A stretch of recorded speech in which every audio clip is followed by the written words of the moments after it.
Mari kita saksikan informasi seputar beragam dinamika perekonomian nasional, mulai dari kebijakan pemerintah hingga ekonomi kerakyatan yang telah kami rangkum dalam Ekonomi Merah Putih. Berikut informasinya untuk Anda.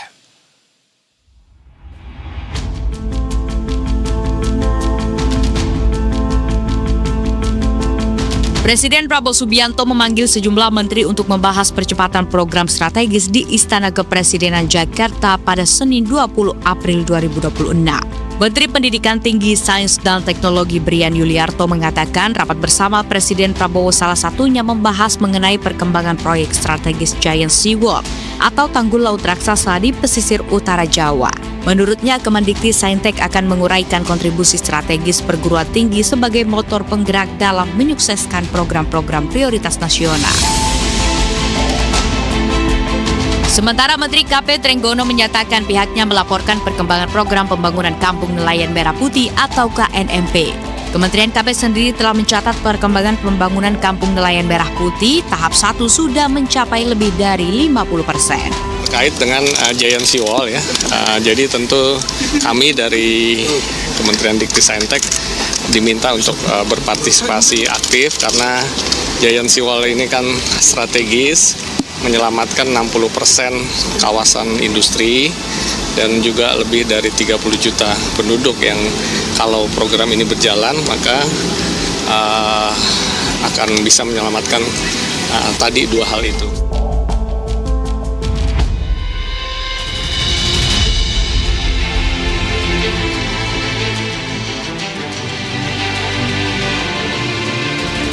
Wakil Presiden Gibran Rakabuming memulai kunjungan kerja ke Provinsi Papua Tengah dan Papua Barat Daya.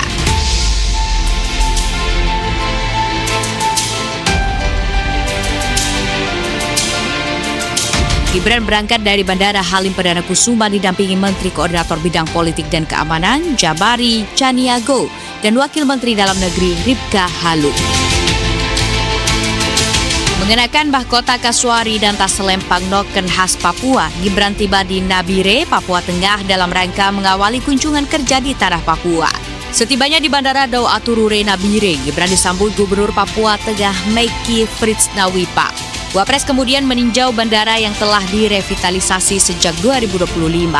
Ia juga melihat langsung ruang tunggu dan area dalam bandara usai menerima penjelasan terkait proses revitalisasi. Sejumlah penumpang yang berada di lokasi memanfaatkan kesempatan tersebut untuk bersalaman dan berfoto bersama Wapres. Kunjungan kerja Wapres ke Nabire akan dilanjutkan ke Timika, Sorong hingga Raja Ampat, Papua Barat Daya. Kunjungan ini sejalan dengan arahan Presiden RI Prabowo Subianto yang menekankan percepatan pembangunan dan pemerataan kesejahteraan di tanah Papua sebagai prioritas nasional.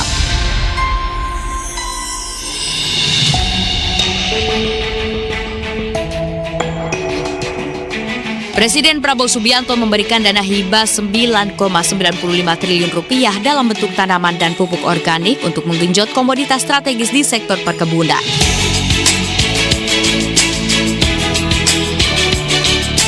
Hal itu disampaikan Menteri Pertanian Andi Amran Sulaiman saat mengumpulkan 170 bupati se-Indonesia.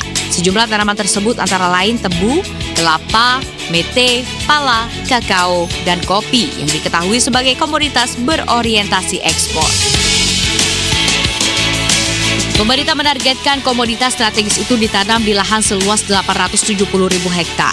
Menurut Amran, bantuan yang dikucurkan ke setiap daerah berbeda-beda menyesuaikan potensi perkebunan masing-masing wilayah. Di luar itu, Amran juga mengaku akan mempercepat proses penyaluran bantuan kepada daerah yang bupatinya bersikap proaktif dan menghadiri rapat. Kami target tahun 2025, 2026, 2027.